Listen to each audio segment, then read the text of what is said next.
Well, welcome. Thank you so much for joining the Mastermind Monday series. I'm Cheryl DiGirolamo, your immediate past president of New England region. Lisa is on an NAR fair housing call today, so she asked me to pitch hit for her, and I'm happy to be here and say hello to all of you again.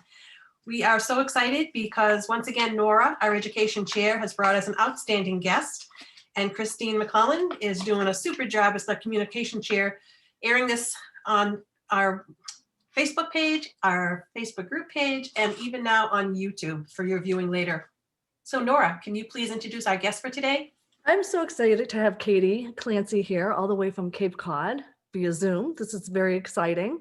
So if you would humor me, Katie, and let me, I know you don't really like to, have people talk about you because you are the happiest person in real estate. So, and her mission, Katie's mission, is to make real estate the happiest industry in the world. We all need that. So once broken, Katie found success by leveraging what some people call soft skills, which have since turned out to be her superpower. Now a 30 million plus producer on Cape Cod, Mass. She's also a podcaster, a national speaker who I've seen before, and she was awesome. We invite Katie here to help fight for her title for the happiest person in real estate. So Katie, welcome. We're so excited to have you here, and thanks for sharing. Thank you so much. I really appreciate it. I'm very glad to be here. A couple of things I will do is I'm going to go fast in what we're going to talk about. There'll be opportunities to follow up with me. I'm very easy to reach, and I'm going to show you that at the end. But I have a hard stop at 12:30 because I have to go show a house. And in this market, you really can't afford to be late. So I'm going to skedoodle right at 12:30, but I want everybody to reach out and connect with me. All right, so let's get rolling. If you have something to write with, grab it now. It's going to be recorded, so you'll be able to go back, but let's be real, you're not going to. So get something to write with. All right, and I am going to start sharing my screen. Stand by. Hope nothing crazy pops up. All right, minimize, present. There we go. All right, make money and happiness. Happy Camp. That's what we're going to today is Happy Camp. Hashtag sell real estate, not your soul. If you are posting about that, I would love if you would use that hashtag, sell real estate, not your soul. I am going to tell you a little about what we're going to do. Then we'll talk a little bit about who I am very quickly so you have some context, and then we're going to really rock and roll. So you can have it all in real estate. You can turn purpose into pay, you can own your time, and you can accelerate productivity if you've got your act together. The biggest threat to your business, to your career, is burnout. We have an unstable income. We all know this. We're exhausted.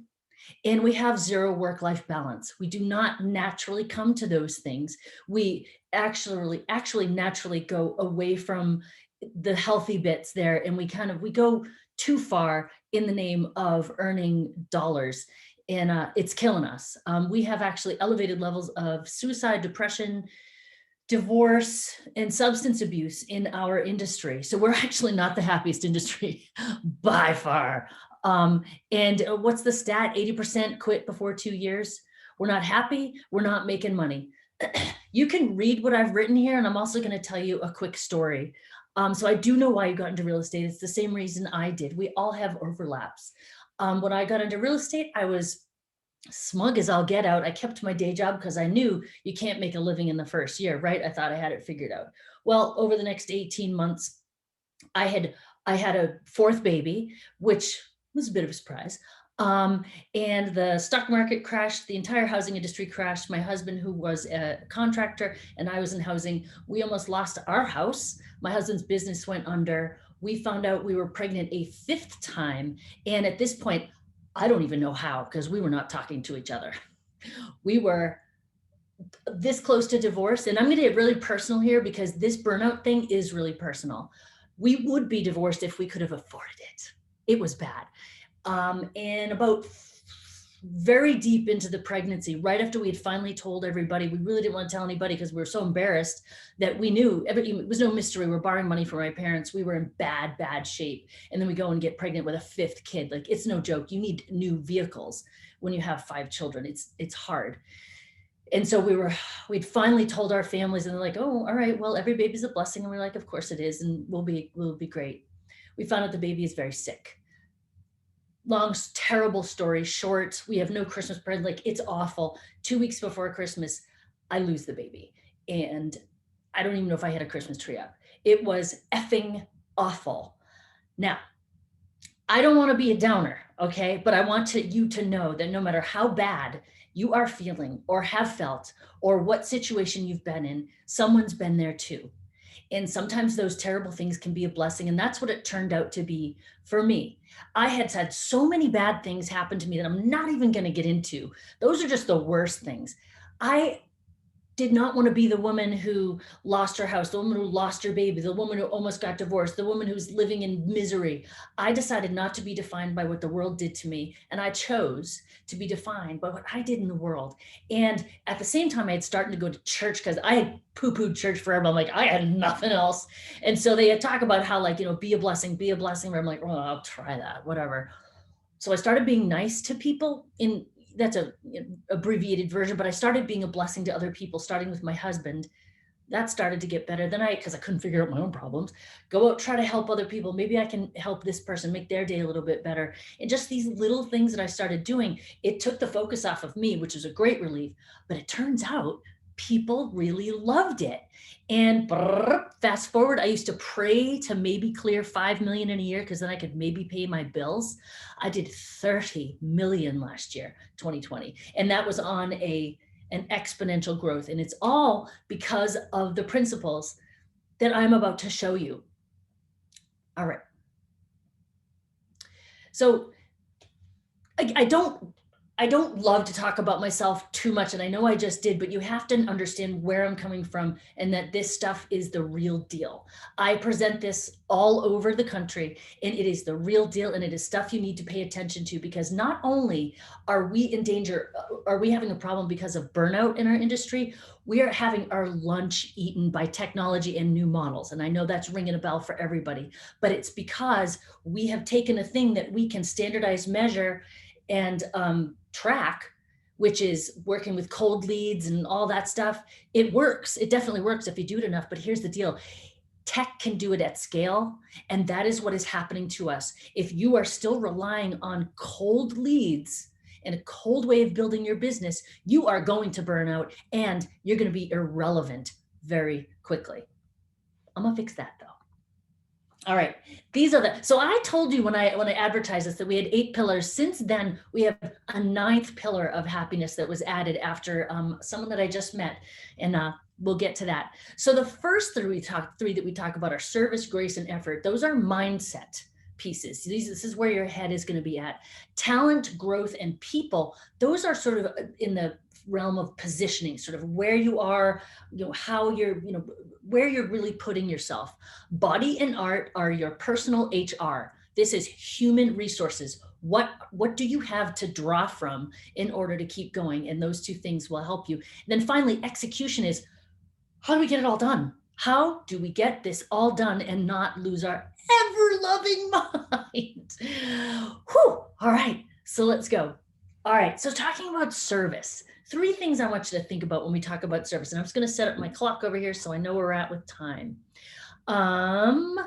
So service, what is the point? You have to figure out what the purpose is in your work. There could be no more purposeful work than what we do. We are dealing with people at a most vulnerable point in their life. They are exposing, I made a post, if any of you follow me on social, I made a post yesterday.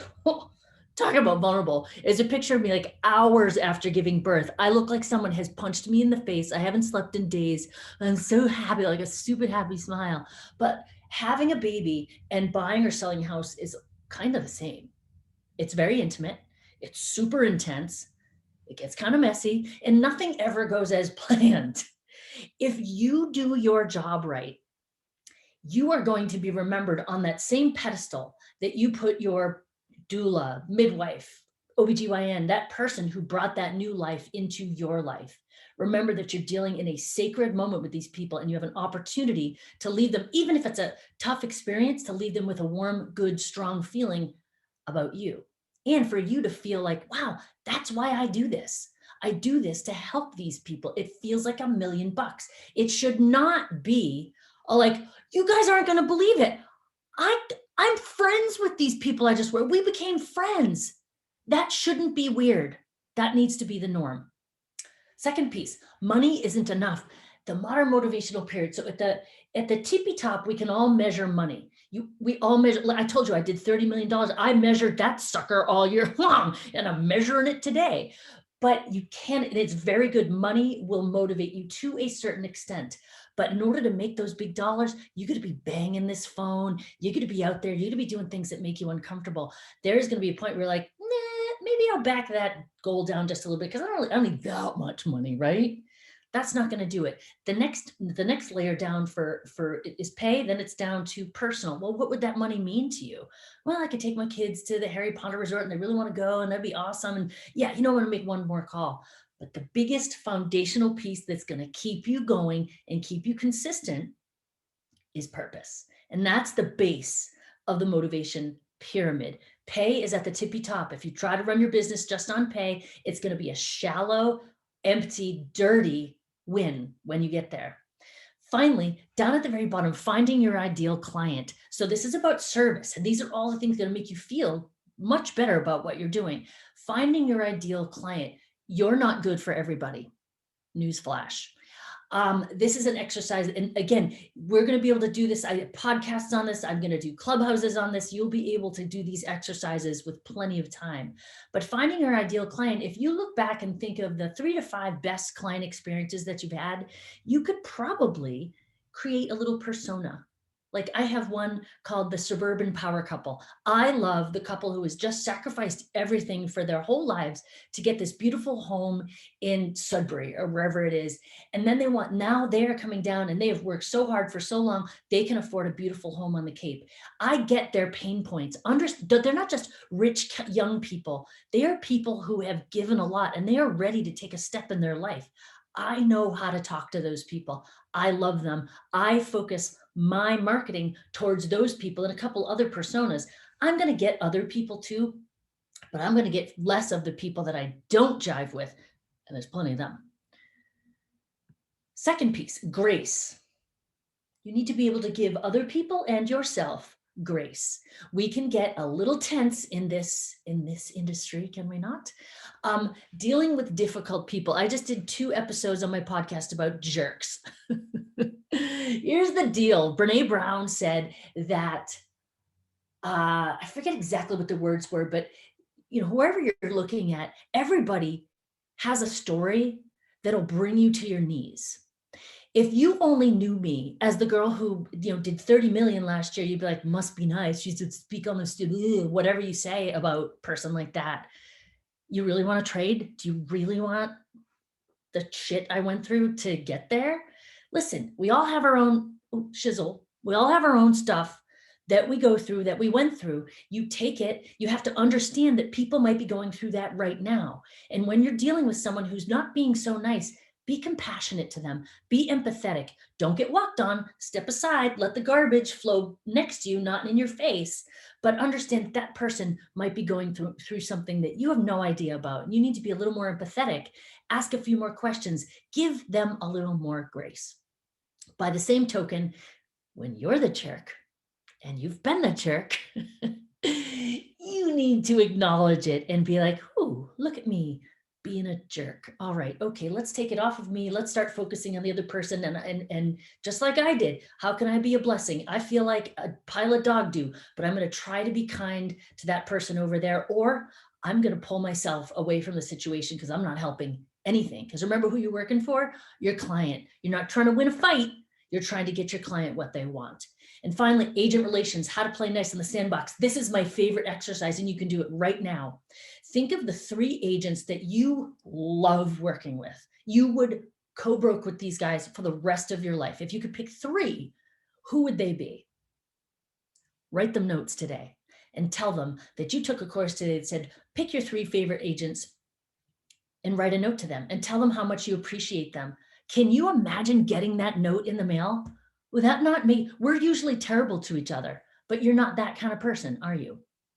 All right, effort. Happiness is a choice. Happiness is a choice. It's work, but it's a choice. I chose happiness, and I'm going to tell you how I got there. So when I was at my darkest, miserable, couldn't get off the floor, medicated, like real dark, and I don't know what inspired me to do this, but I started keeping a gratitude journal. Now, this was different from, I didn't know what a gratitude journal was. I just was like, I have to find something good about today. The sun is up, my coffee's hot. Sometimes that's all I had. So I was like, that's pathetic. You are such a loser. So I went to the other side, other page, and I started making stuff up. I was like, oh, my husband and I we love each other so much. Oh my God, I'm so skinny. I'm making so much money. Like I just made crap up. So I had this book where I called it Truth on this side, Lies on the other. What I didn't realize was I was writing gratitudes and affirmations. I was making stuff up that I wished was true. And heck, by the way, we're still married and we are doing awesome. I love him so much. He is my business partner. He is my CFO. We are tight. So people are people are like, are you guys okay? Did you make it? Yeah, we made it. We made it. But all that stuff that I put, the lies, they came true. Like I didn't even think of it. So that is one way. If you're feeling pretty rotten, write down the good things on one side and the things that you wish were good on the other side, as if they were already true. Your brain picks up on that. Kindness challenge. This is just, it's that random act of kindness things. Find 3 people that you recognize, either you're grateful to them or congratulate them, or just something kind that you can say to them. Write notes, make a phone call, send a text, just be like, you know what, send it to one of your kids, be like, you know what, you're just awesome. You know, I just love watching you play basketball. It's the coolest thing. I can't wait till you can get back. And that's going to make me cry just thinking about all these kids, like not being able to do that, but like get into someone else's shoes and go love them up. It's going to make you feel like $1 million. And finally, meditation. I turned my nose up at this so hard for so long because I thought it was something that it isn't. Basically, it's just being quiet, breathing, and just being in your body, even for a minute. There are apps. Headspace is my favorite app. I'm just going to tell you, try it. They walk you right through it. You will not believe what an impact it has on you. All right, so that was the mindset stuff. Now we're going to get into positioning, talent. Told you I was going to move fast. What is in your wheelhouse? How do you know what you're good at? Because here's a news flash. You're not good at everything. We in real estate try to do this job all by ourselves, and you stink at some stuff, and you're never going to get past a certain point if you don't get help. Why don't you get help? You don't get help because you don't want to pay anybody. I know this because I didn't want to pay anybody either, but you have to. You have got to. So here's an exercise to do. Write down every last task that has to be done in real estate. And then next to each one of them, put a green light next to the things that you're good at and that you like. Put a red light next to things that you don't like and you're not good at.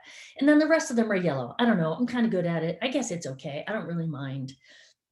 The green light is where you should be spending most of your time. That is your wheelhouse. That is what you're good at. That is where you're going to have the greatest value. The red stuff is where you're going to have the least value. You are going to put those tasks off. You're going to do them badly. You're going to do them slowly. You should get help with those tasks. Pay someone, figure it out. And the yellows, you just need to go back on them periodically and just check them out and see if you want to move one to the green or move it to the red. But you should periodically take a look at that. When I did that, so I had been doing I started to get on a good run. I did 7 million. And then one year I did 11 million. I was like, yes, I have hit the top. Like I've figured it out. It's just all the way. Momentum is my strategy. No, I dropped back down to 7 the year after. You know why? Because I can't maintain 11 by myself. I started not making phone calls. I started getting disorganized. And then I brought a partner in. Ooh, that was key. Absolutely key. And we have just continued to grow ever since. And I've also got a marketing assistant, and I've also got a regular assistant at this point. Notice I don't have any agents.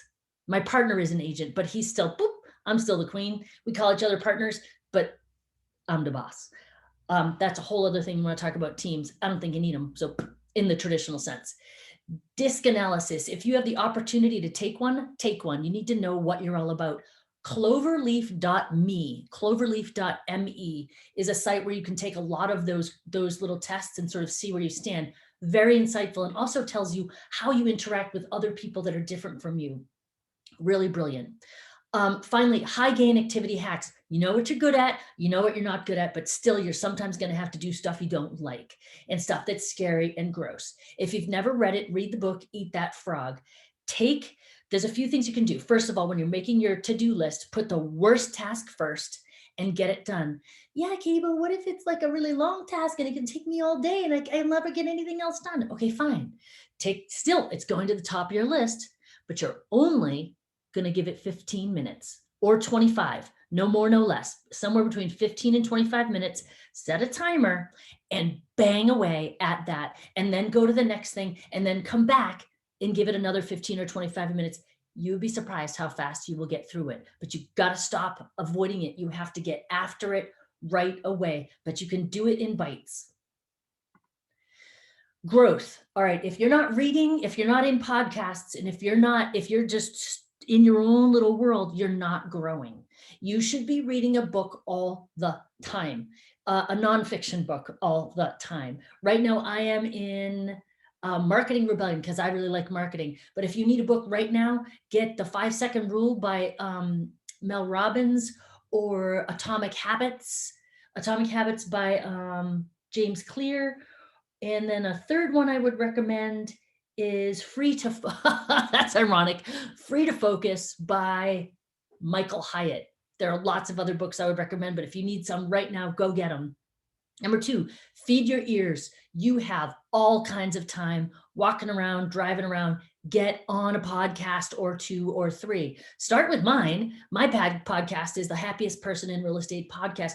We hit all of these things in great depth, and we also bring in guests to talk about their experiences with these things and how they've kept them at the top of their game. Because here's the deal, you guys. Money does not beget happiness. Unless it gets you this far. If you aren't able to pay your bills, let me tell you, I was real happy when I started being able to pay my mortgage, definitely. But for sustained happiness, like real deep happiness, once you make what you need, it doesn't get any better. Your money will go up, but your happiness will not come with it. Your happiness has to go first, and then the money will go up. And finally, you need to get off the farm. You need to travel to conferences when you can again.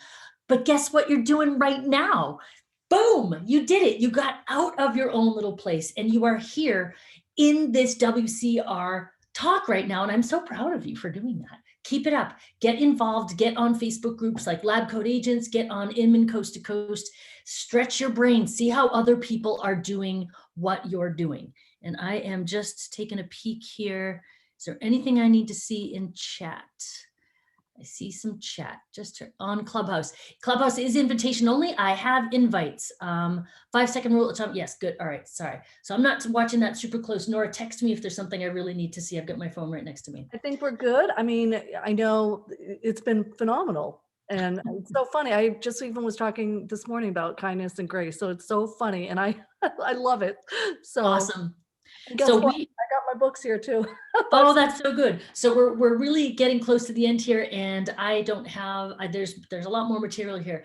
People, you need to get your peeps around you. You need your tribe, your board of advisors. You need the people. They're not necessarily even in your brokerage. They might be right here in this room right now. You need the people who you can go to for questions, for help. Be like, what should I do for this marketing piece? I don't know how to talk to this. What should I wear? Like, you should have people you can ask all those questions for.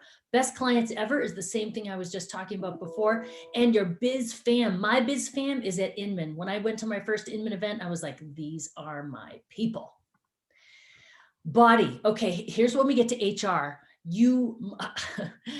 If you can't tie your own shoes, you need to get so you can. I'm getting to where like, I love me some slip-ons, but you have to be able to move. If your temple is broken and cracked, you literally can't do your job. We need to walk land. We need to go up and down stairs. You need to be able to move. If you're not exercising, that's okay. Walk more, step it up. And you know what? Go to the gym, go to Zumba, ride your Peloton, do that thing, make the time for it, and make it hard. It's supposed to be hard. You're going to learn things while you're sweating that you're going to take into the office, guaranteed. lessons come from that all the time. Art, what is your art? Problem with us is we are on all the time. If you look at me right now, like I'm in a room by myself, I'm like, I am on and I am giving you all my energy because that's my job right now. But when I'm done, I gotta bring it down and I've got to recharge somewhere. My recharge is singing. I love to sing. I sing in a choir. That's been hard to come by. I love music. You need to find what your art is. So whatever you did when you were a kid that you loved, playing with Legos, playing with dogs, fishing, cooking, whatever it is, make the time to do it. That place where you go, where you get into the zone and you don't care what you look like, what you sound like, you're just doing your thing. That's where you come back and that's where you fill your cup back up so you can get on one of these and go pew and give to the people that are there looking for you to give. Playlists for productivity and success. I have playlists. I will not share them with you right now. And what if you don't have an art? Hope for the artless. So here's the really cool thing. If you don't have an art, I bet you like to watch other people do things like sports. Do you love going to games, but you're not much of an athlete? That's okay. Just then go watch because it's fun. You can watch people do anything. You can watch people do video games. Go watch. Or here's another idea. Learn something, pick up something new, go do something with your partner that they've always been asking you to do. You'll get 2 for 1 in that. And finally, time management is this one's all about. I've got 3 minutes left. Rituals, you need to start. Sorry, go ahead. Were you saying something? No, I just laughed. You're You've got to start and end your day the same way. Every morning I do the same things, and every night, the night ritual is the most important one because you're setting your day up for yourself up for the next day. Buffer zones are a concept from the heavens. So when I sit down to work, all I can think about is like, oh, I got to text Nora back. Oh, I got to make this phone call. Oh, I got to check and make sure that so-and-so picked up that key, blah, blah, blah. That's great. If my day, so I'm going to skip down to ideal week. Each day is divided into Mondays are client day, Tuesdays are prospect follow-up, Wednesdays are marketing, Thursday is something else, and Friday is operations. So I prioritize those things on those days. But before I get started, I have to clear the decks. So buffer zone, I spend 15 or 25 minutes on that buffer zone, and I just bang out all that stuff that's on my mind that I can't stop thinking about, but only for 25 minutes. And then I don't answer my phone. I don't answer my texts. I don't answer emails. I just nose down, and I can get a lot of uninterrupted work done. They can wait. They can wait. Trust me on that. Okay, so copy down this link. This is your Happy Camp assessment. This will tell you sort of where you stand, and it will also give me notice that you want to know the next time we're doing something cool with Happy Camp, so you can be part of it. So take that down, take a screenshot because I'm going to switch the screen now. Listen to the podcast. It's the Happiest Person in Real Estate podcast. I keep asking you to. I don't get anything from it. I don't make money on it. I literally want you to be happy, and I know how to do it. So come there, listen to me while you're driving, maybe while you're stretching or walking or doing one of those things, and join me on Clubhouse. I have invites. All right. So you can follow me on social media. So Hell Yeah Bacon is me on Instagram. The Cape House is me.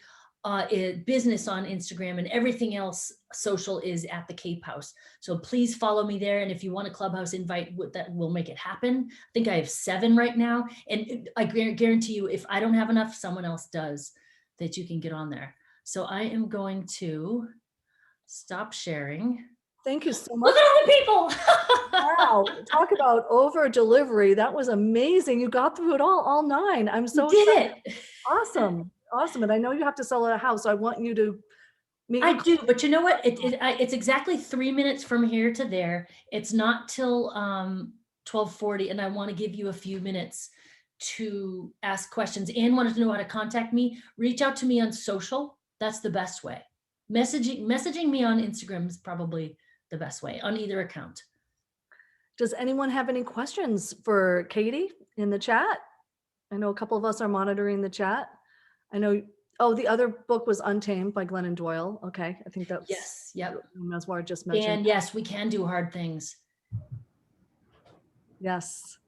Katie, that was amazing. Thank you so much. Richard, hey, what's up, I'm literally 2 doors down in the Ravis office. Where'd you go? I'm right Oh, there you here. are. Oh, yeah. Hey, Nora, I just wanted to reach out real quick. I've known Katie for years. I've watched her grow in this industry. I've watched her go through Leadership Academy, and I couldn't be prouder of her success.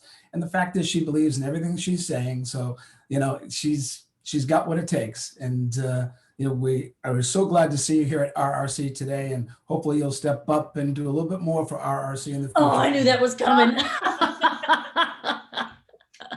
Love you, Richard. Thank you. So I hope everybody does reach out.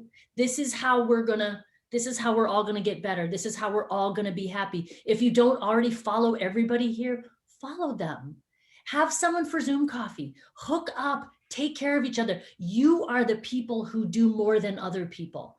You are the people who go above and beyond. Show other people, share with other people, make us better. We can do it.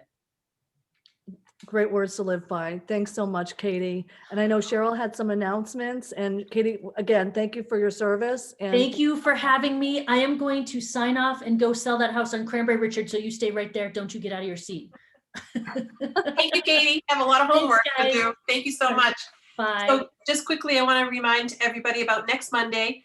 The president's panel will be focusing on Richard Waystack, our immediate past president from National, and the topic is leadership lessons learned. So make sure to check in next Monday at 12 or get there a little earlier so we can have you all set up and watch that. And then Ann Enos from Rhode Island has once again put together a panel on cross-border selling, and that'll be Thursday, March 25th. And you'll get an invite to that as well. So good to see everybody, and we'll see you again next Monday. Christine's going to make sure that's posted up on our YouTube channel. So if you want to rewatch it or get some friends to view it as well, please invite them. Take care. Thanks again, Nora. Awesome job. Bye.